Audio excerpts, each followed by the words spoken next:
second episode.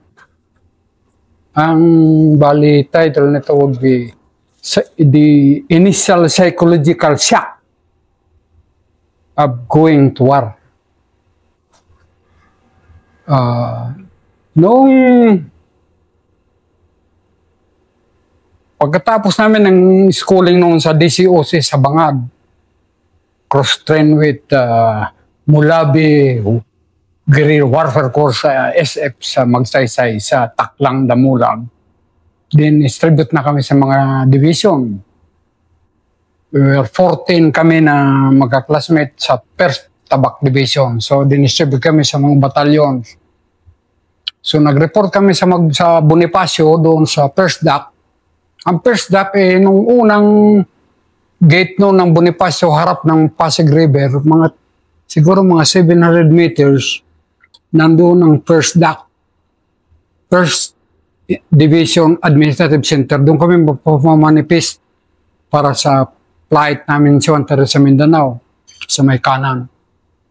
Ang psychological nakita namin kaagad, pagpasok mo doon sa 1st DAC, ang pinaka-OIC noon, si Major Briones, may nakaupo doon na tinyinti, putol ang kamay.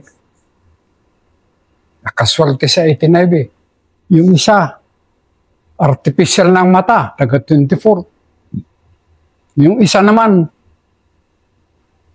putol ang paa, 11th IB. Din yung mga kwarto-kwarto dyan, pag lumapit ka doon, maririnig mo sa radyo yung mga casualty sa Mindanao.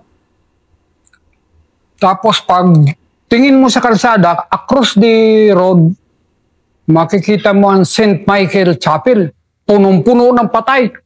Kasi wala pa nung mortuary sa libingan ng bayani. Diyan nakatambak ang mga patay sa St. Michael Chapel.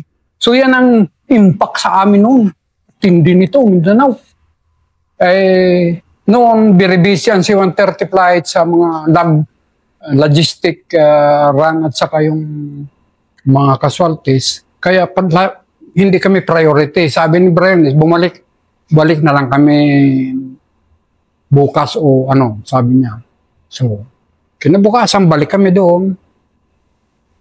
Hindi pa rin kami makasakay sa C-130. Mahina yata ang kasi priority nga yung casualty at saka kami. So, mayroon doon kami din quarter sa 1st DAC na yan. Nung ilang araw na wala pa rin kami makasakay, yung iba nag-iskerda na. Ang katabi ko, isang reserve officer, naging kaibigan ko si Lieutenant Pedro Mendoza, taga Pangasinan. Assign din siya sa Port Ivy. So sabi ko sa kanya, buddy, magsakay na lang tayo sa PAL. Kasi kung dito tayo tatagal, mamamatay tayo sa consumption dito. Pagtingin mo sa across direct, punong-puno ng patay. Tapos ito mga kasama natin, mga pilay, walang artificial mata, putol lang kamay. Kaya ang impact kagad. Total, dinicide na natin. Nag-decide tayo, So, madaling sabi, anak kami. So, nagpal kami, bumili kami sariling pera. Pagdating namin sa Awang Airport, sa Cotabato, Awang Airport, hinanap namin yung RCP ng Port Ivy. Kasi puro mga RCP yan, maraming RCP. Pagdating doon sa RCP ng Port Ivy, doon ang ECOIC, may hinahanap ng mga pangalan sa mga tambak na malita at saka bag. Sabi niya, sir, sige, yung mga malita at bag, lagyan nyo ng tag. Kasi noon, kung batak lang, dinadala mo talaga sa field. Naiwan sa RCP namin ang mga malita. Tapos narinig ko sa radyo, prepare mo yung mga gamit ni First Lieutenant Suanso, Sardine Suanso, Pepsi Suanso, draft sa marami casualty. Kasi kasalukuyan na pabakbak sila sa Kidama. Kidama ay si barangay doon sa may Matanog, sa boundary ng Lanao at saka, prepare mo, sabi. So, hinahanap niya yung mga pangalan ng mga casualty, sabi namin. Puso, baka bukas, yung atin naman ang hahanapin, patay ganun ng psychological impact. Pero, ang importante dyan, makontrol mo ang ano na yan, takot. Kaya nga nung kasagsagan ng bakbakan sa Mindanao, marami rin bumigay kasi kanya-kanya tayo threshold of tolerance ng stress eh. Ng, ano. Kaya nga ng Biluna, Ward 24, napuno yan. Nagawa pa sila ng Ward 25, puno pa rin. Ganong katindi ang impact nung unang bakbakan noon sa Mindanao. Ang dami na sira ng ulo. So control lang, control. Ano lang, sa pagtitiwala sa Diyos.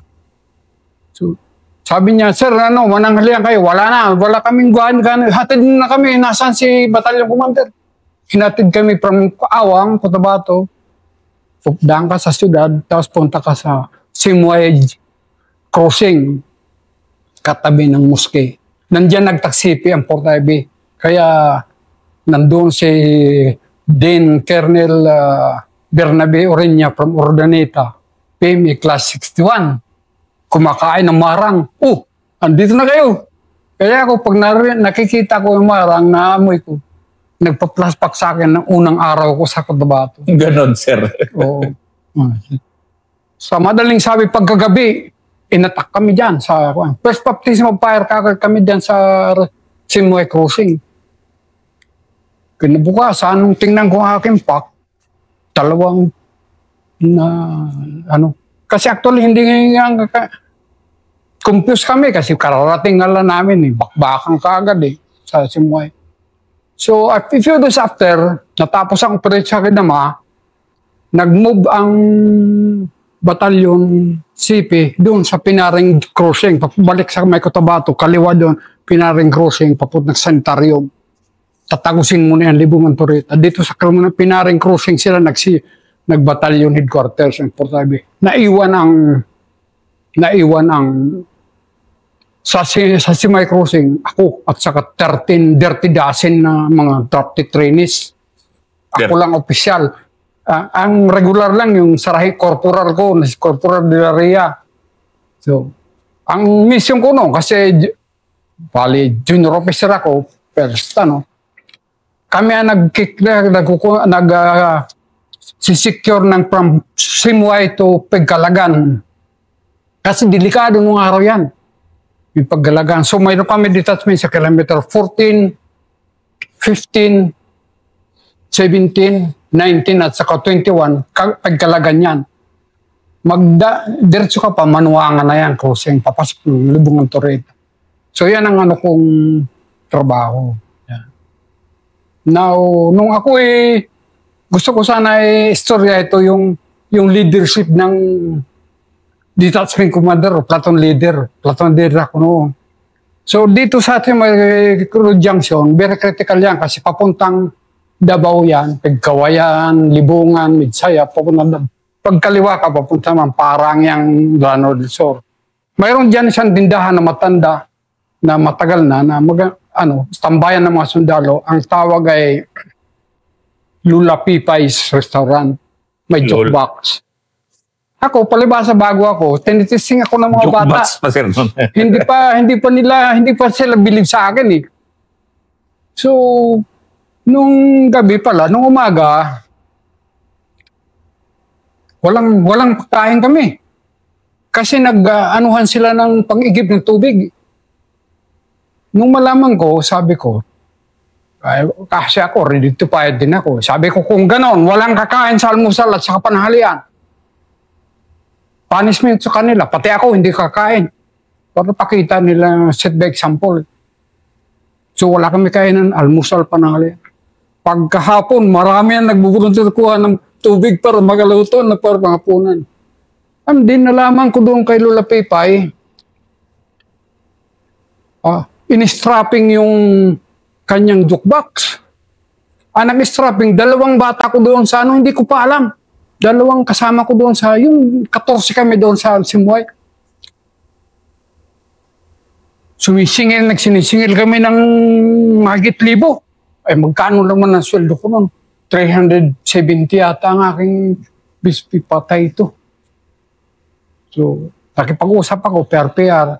Hindi ako nag-report sa aking company commander kasi pag-isip ko noon, parang wala kang leadership kung sinikreto ko yan. Sinulog ko ng sarili ko as a newly lieutenant. So, ang ginawa ko, sabi ko, bakit, sabi, yung dalawang bata, pinatawag ko, bakit yung strapping? Ay, sir, yung 11AB dumaan. Kasi yung 11AB rin, nasa Lanao din, dumadaan dyan. Sina Choy de la Sala yan, sir. Eh. Ha? Sina Melchor de la Sala, kaibigan ko. Oh, 11AB. Marami rin gagawin sa 11. Marami ako bayan dyan. Ngayon, kaya ayaw, nagyabang nila. In-strapping namin yung ano. Ay, paano ito babayaran natin? Magkano sweldo ng draft din ng draft trainee? Wala man deduction, mga between, mga 500 ang kanilang sweldo. Eh, di buong ni Lapipay. Ngayon, ang ginawa ko na cywar, kasi sinulbar ko na sarili ko. Ayaw ko ito, makikita mo, small unit na wala sa libro. Uniforme, kinabukasan, uniforme lahat kami. Full pack. Checkpoint dun sa may galing Cotabato. Checkpoint dun galing sa Pigkawayan, sa may Davao. Checkpoint dito. Medyo marami na siguro na inis. Marami haba. Pinalangoy ko yung dalawa. Pinagapang ko yung birong kaluwag nung yung kalsada ng Simero Junction. Pinagapang ko. Pinagapang ko sa kantutok. Punishment. Yan ang aking way of punishing. Style ko ng leadership. Balik sila. Tapos. After that, nung kinasap kasi Lolo Pipes, binabaan ng presyo. Kasi pinanis ko na yung bata eh. Mabait sa akin na si mga Lolo Pipes. Malaki na. So sabi ko, sige, babayaran na namin pagsweldo. Yan ang unang kuwang ko ng discipline sa tao ko. Yan din yung unang leadership test. Leadership test ko talaga. Pinalangwi ko talaga. Swimming sa kalsada. Naka-uniforme sila. Sinusundan ko medyo control na tadyak ba para pang cywar sa bata. Sa mga tao na po matindi dito eh. Hindi. So yan.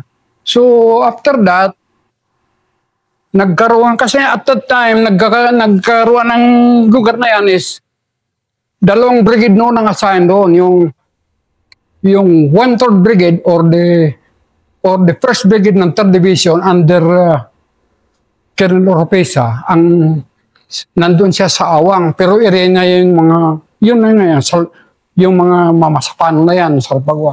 Dito sa may parting east, papuntang Lanao del Sur, kay Luga naman, 2/3 Brigade. Kami ni Luga sa 2/3 Brigade. Ngayon, dahil sa operation ng Sapakan, ng katabi ng mamasapano, matagal na ang operation, kaya 22nd IB, 19th IB at saka 15th IB, mga 3rd division units. But ang isang kumpanya ng 15th IB, yan ang nagsisecure ng Awang. So dahil kailangan i-commit yung yung isang kumpanya sa naghingi ng isang kumpanya dito sa Port IB. Ako napili ni Major Israel, EXO.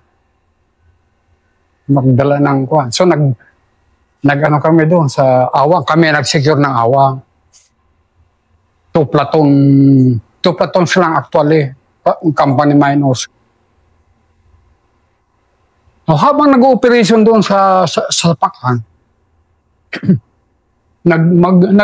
nagkaroon ng lagran na malakihan. Lagran. So, ang EXO ni Deputy o EXO ni Oropesa, galing din sa Port IB, kaya malapit ako. Kasi Port IB kami. Sabi niya sa akin, Al, mag-prepare ka ng 2 teams. Pak-lance at saka pak-supper. Kayo mag-escort ng lagran from Awang via Upi papuntang Sarpawak, papuntang Sapakan. Yes, sir, kako. Kasi wala naman tayo piniling prepare kami. Nung umaga, pinatawag na ako doon sa brigade, nag-briefing na sila. Maraming sasakyan, may armor sa unahan, may armor naman sa likod. Pero ang isa napansin ko, walang opisyal na sumama, nakachopper lahat ng opisyal. Ako ang sasama lang doon, opisyal. Pero ako, hindi ako atras eh. Yan ang hanap buhay natin. Ngayon, ang sabi ko, inisip ko sarili ko, kung ako mamatay, walang problema. Pero pag namatay mga bata ko, sa kababayaan ko, Kaya sinabi ko sa kanya, plus 63, hindi ko nasasabihin ng pangalan. Sir, kung pwede sir, i-clear mo muna sir kay Battalion Commander. Kasi ang mission namin dito is to secure Awang. Ngayon, pupunta kami sa area ng 1/3 Brigade. Walang problema yan, basta i-clear muna kasi baka sisihin ako niya eh. Mamatay yung mga bata.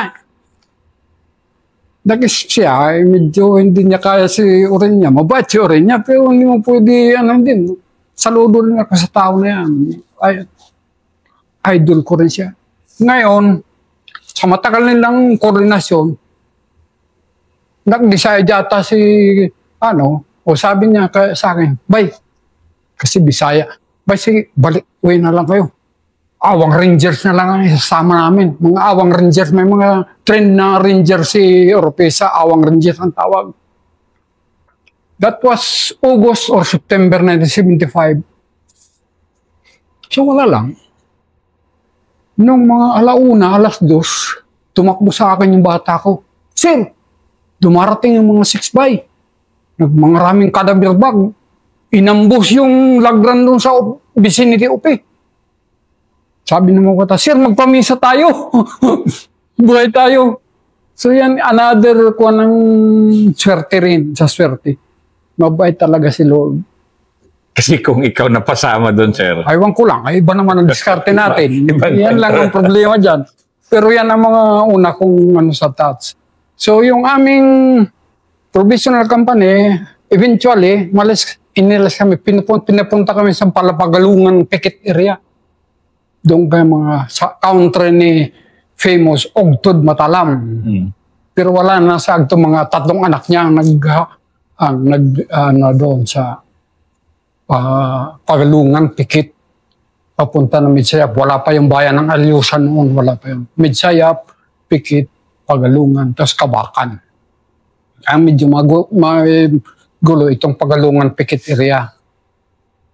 Kasi yung tulay papuntang Carmen, minsan nakakasar-sir. So diyan kami. Parang strike company na kami. Ngayon, siguro hindi pala ako nakakaisang buwan doon eh. Tinawagan ako ng batalyon. I have to report to Charlie Company. Ang Charlie Company nakadeploy sa ang batalyon nasa Pinaring Rodon Junction. Ang kumpanya nandito sa from Manuangan, may barangay dyan, Matilak, First Platoon. Then barangay Simsima, nandun ang company headquarters ni Pungko, plus 73. Then Bubog, Second Platoon, Libungan Torreta, Third Platoon. Yan ang Charlie Company deployment. Nagkasakit yata si Rene Pungko, so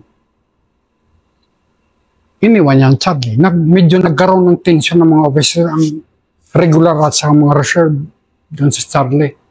So ako ang pinapunta roon. Sawa ng Diyos na ayos ko naman. Pag-usap baka mga tao lang naman tayo, kaya naman natin ang unawain ng mga natin. At saka naapis naman ng mga reserve kasi contemporary ko naman sila. Hindi tumagal, bago lang akong nagano ng Charlie, may warning order na naman. Prepare Charlie Company to move to Lanao for operation doon sa Dos Hermanas Mountains sa area ng 33rd Highway ni Adalim. Ang 33rd nandun sa Matling, Barangay Matling sa Malabang. Ang mag-ooperate ang 33rd Highway ni Adalim at saka yung 6th Highway ni... Actually, yung Batalyon Commander 7, hindi ko nakilala kasi nung operation na, ang XO ang nagdadala si Corlonceto. Yung Black Eagle.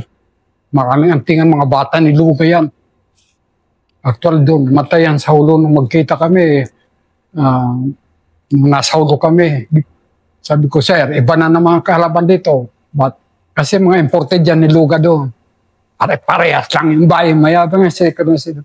Batalyon Commander sa 14. Hindi mabutang 1 week, inambos siya. Patay siya. So doon, operate kami sa Dos Hermanas.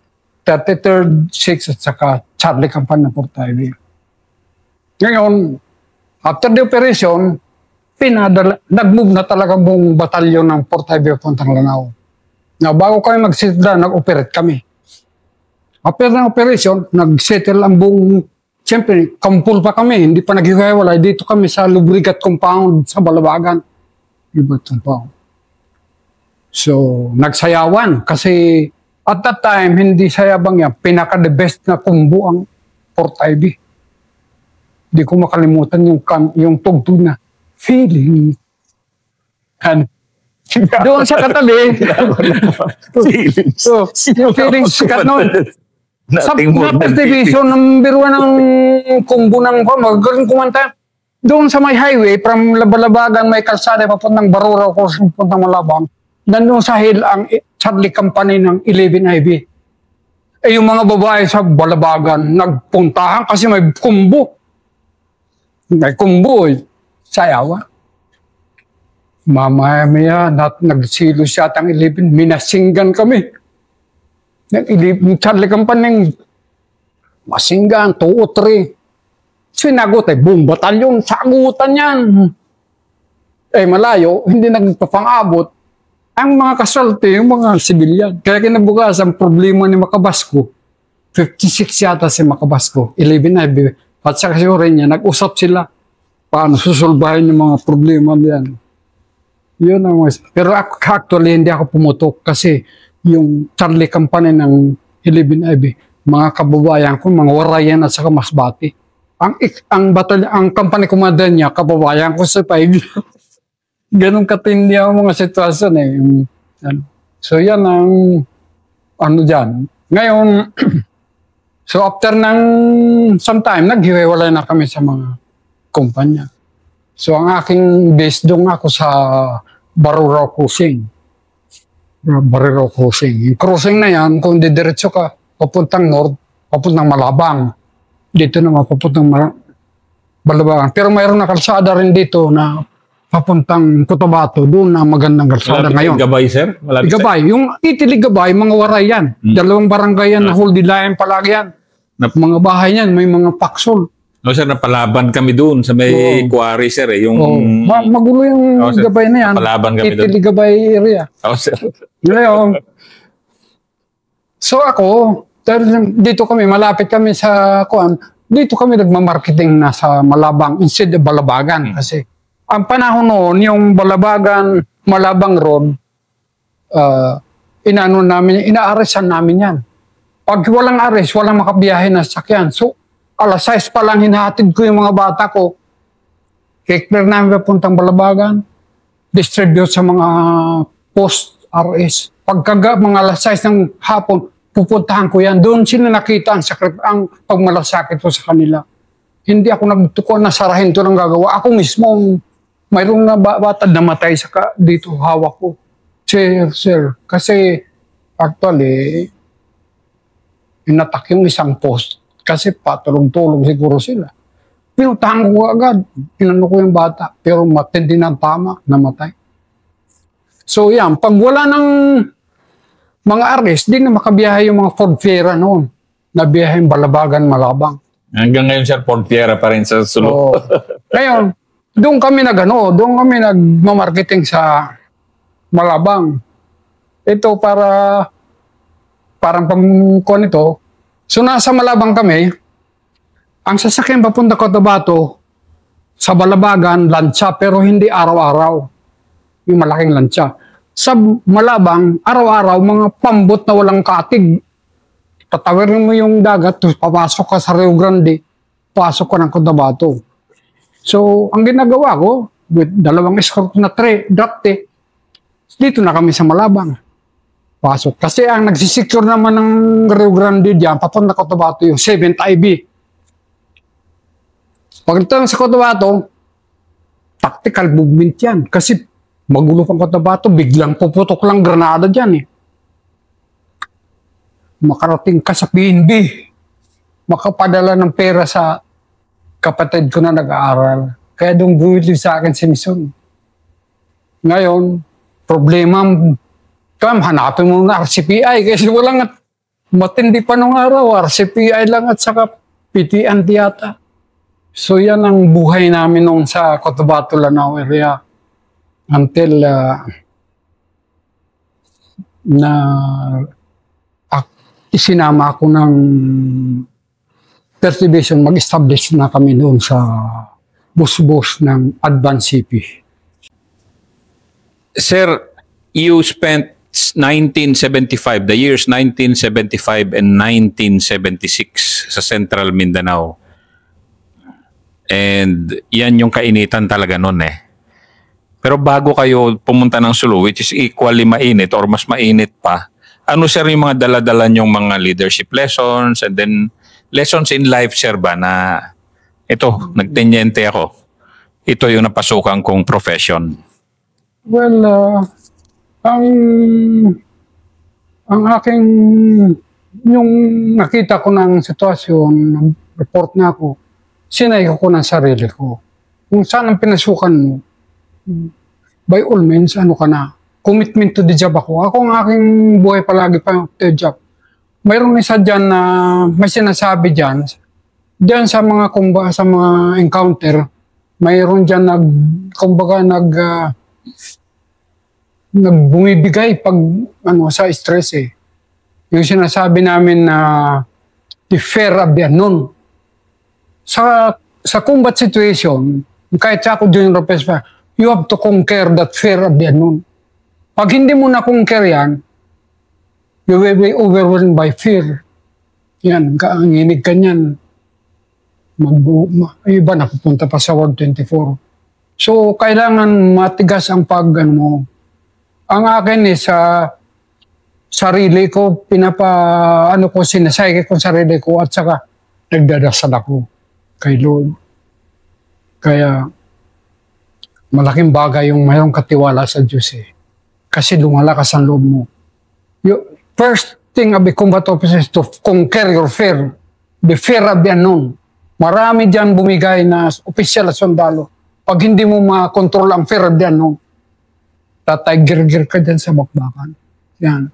Kasi ang bigat talaga nung laban nung panahon nyo yun, sir, di ba, sir? Kailangan kontrolin mo sarili mo. Pangalawa is, magtiwala ka sa mga bata mo. Na-develop ko sa kanila yun. Yung, kahit pinanis ko sila, nakita naman nila pag malasakit ko. Kaya, susukli ang kanilang malasakit. Minsan, pinagpatrol kami sa Lanao noon. Well, wala naman dahil nag-suicide platoon ako eh. Hindi ako binigyan ng mapa at saka radyo. Matindi ang sitwasyon eh. Pero hindi ako matras.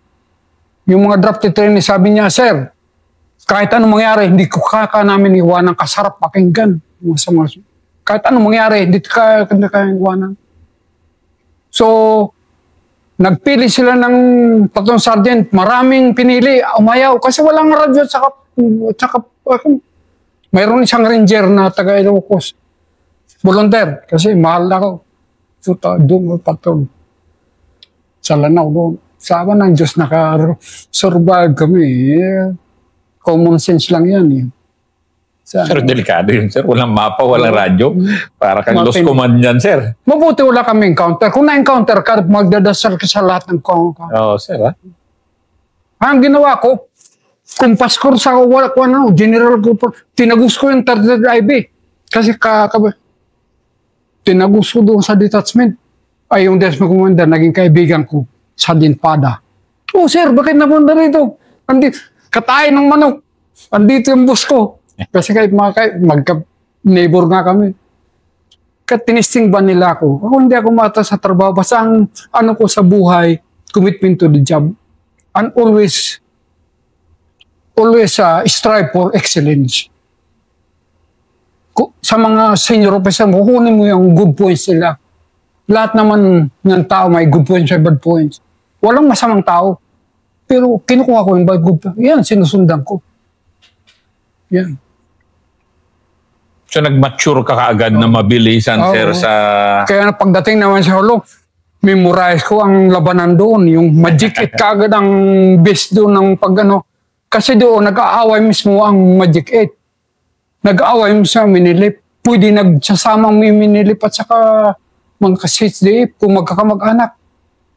You do not talk about Minilip sa hulo. Kailangan yung family feud ang pidirahin mo doon. Oh, sige sir. Yun yung next episode namin kasi expert na expert si sir sa Sulu situation ng 1970s na yung pinost ko minsan yung casualties ng 1975 talo nga niya yung Marawi casualties. Ganun kadami nung panahon nila.